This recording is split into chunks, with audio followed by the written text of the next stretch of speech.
Assalamualaikum warahmatullahi wabarakatuh.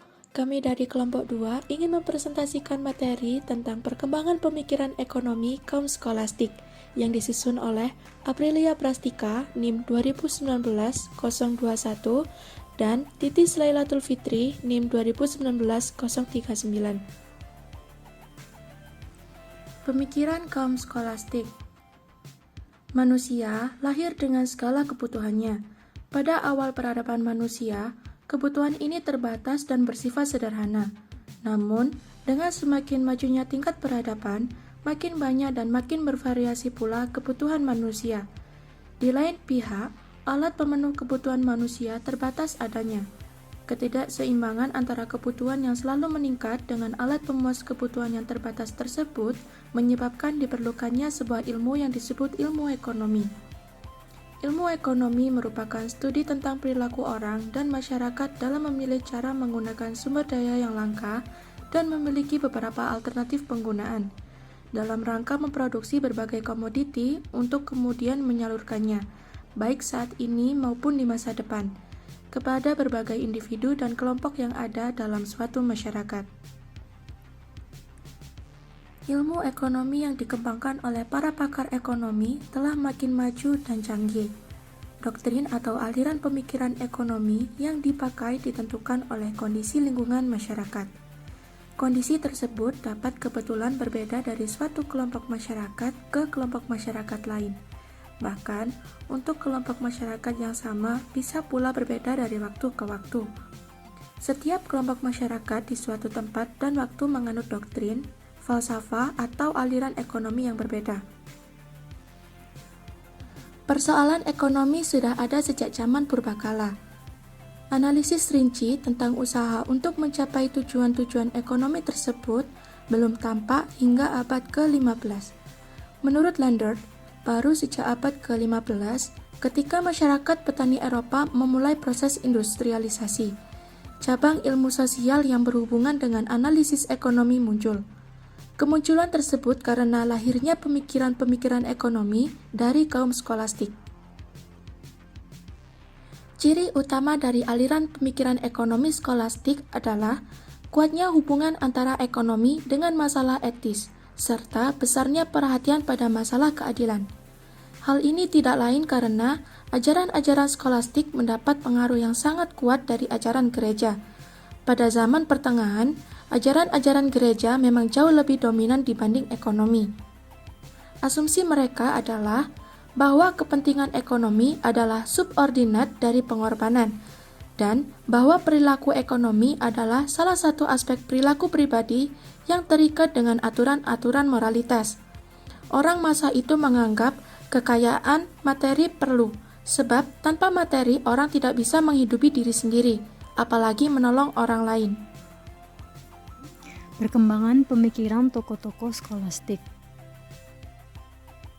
Yang pertama yaitu Albertus Magnus. Dia dianggap sebagai salah satu filsuf Jerman terbesar dan teolog dari zaman pertengahan. Dia merupakan pelajar pertama dari zaman pertengahan yang menggunakan filosofi Aristoteles ke dalam pemikiran Kristen pada zaman itu. Katolik menghormatinya sebagai doktor gereja, satu di antara 33 orang dengan gelar tersebut. Pemikiran Magnus merupakan konsep pemikiran ekonomi etis, yaitu konsep ekonomi yang menggunakan pemikiran-pemikiran agama. Salah satu pandangannya yang paling terkenal yaitu harga yang adil dan pantas atau just price, yaitu harga yang sama besarnya dengan biaya-biaya dan tenaga yang dikorbankan untuk menciptakan barang tersebut. Atas dasar harga yang pantas ini, maka aktivitas tukar-menukar barang harus menyertakan unsur etis. Selain itu, Magnus juga menentang adanya bunga dan menyebut orang yang memakan bunga adalah pendosa. Yang kedua yaitu Thomas Aquinas. Aquinas merupakan teolog skolastik yang terbesar. Ia adalah murid Albertus Magnus. Albertus mengajarkan kepadanya filsafat Aristoteles sehingga ia sangat mahir dalam filsafat itu. Pandangan-pandangan filsafat Aristoteles diselaraskannya dengan pandangan-pandangan Alkitab. Dalam teori yang dikeluarkan, ia menghubungkan antara ekonomi dengan ajaran-ajaran gereja yang bersifat etis dan keadilan. Seperti halnya Albertus Magnus, Aquinas juga mengutuk bunga karena termasuk kategori riba. Menurutnya, mengambil bunga dari uang yang dipinjamkan adalah tidak adil karena sama dengan menjual sesuatu yang tidak ada. Perkembangan pemikiran skolastik saat ini. Pandangan Thomas Aquinas di atas mirip dengan pandangan Aristoteles yang juga mengutuk bunga. Hal itu disebabkan dengan bunga, orang memperoleh keuntungan tanpa usaha dan biaya. Akan tetapi, pandangan Aristoteles dan pandangan Thomas Aquinas di atas saat ini tidak lagi dipakai. Hal itu terjadi karena pada masa sekarang, uang selain sebagai alat tukar juga bisa dijadikan sebagai modal usaha, dengan cara menginvestasikannya pada usaha yang menguntungkan. Adalah tidak benar dengan mengatakan bahwa orang yang meminjamkan uangnya pada orang lain tidak menanggung resiko.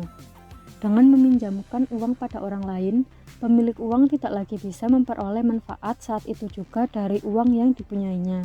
Seorang yang meminjamkan uang pada orang lain menggeser kesempatan orang lain untuk menginvestasikan uang tersebut pada usaha-usaha yang menguntungkan. Dengan demikian, wajar jika ia berhak menerima kompensasi atas lepasnya kesempatan memperoleh keuntungan tersebut dalam bentuk bunga. Kesimpulan, perkembangan ekonomi senantiasa menjadi pokok pembicaraan yang menarik. Adanya masalah perekonomian tersebut, maka muncullah berbagai teori-teori ekonomi dan tokoh-tokohnya yang mengemukakan berbagai pendapat. Seiring berjalannya waktu untuk memperbaiki sistem perekonomian menjadi lebih baik, muncul teori ekonomi baru yang membawa pemikiran yang berbeda dengan sebelumnya. Seperti halnya teori yang dikemukakan oleh Albertus Magnus dan Thomas Aquinas, yang menentang adanya unsur bunga atau interest rate. Pemikiran Magnus merupakan konsep pemikiran ekonomi etis, yaitu konsep ekonomi yang menggunakan pemikiran-pemikiran agama. Dan Thomas Aquinas di tahun 1225 hingga 1274 dalam teori ekonomi yang dikeluarkannya. Ia menghubungkan antara ekonomi dengan ajaran-ajaran gereja yang bersifat etis dan keadilan. Seperti halnya Albertus Magnus, Aquinas juga mengutuk bunga atau interest rate karena termasuk kategori riba. Akan tetapi, pandangan Aristoteles dan pandangan Thomas Aquinas di atas saat ini tidak dipakai lagi. Hal itu karena pada masa sekarang, uang selain sebagai alat tukar juga bisa dijadikan sebagai modal usaha dengan cara menginvestasikannya pada usaha yang menguntungkan. Dalam Indonesia sendiri, yang mayoritas penduduknya adalah Muslim, kegiatan berinvestasi adalah sesuatu yang dianjurkan untuk meningkatkan kesejahteraan hidup. Sekian presentasi dari kelompok kami. Apabila terdapat kesalahan kata atau penulisan, mohon dimaafkan. Terima kasih. Wassalamualaikum warahmatullahi wabarakatuh.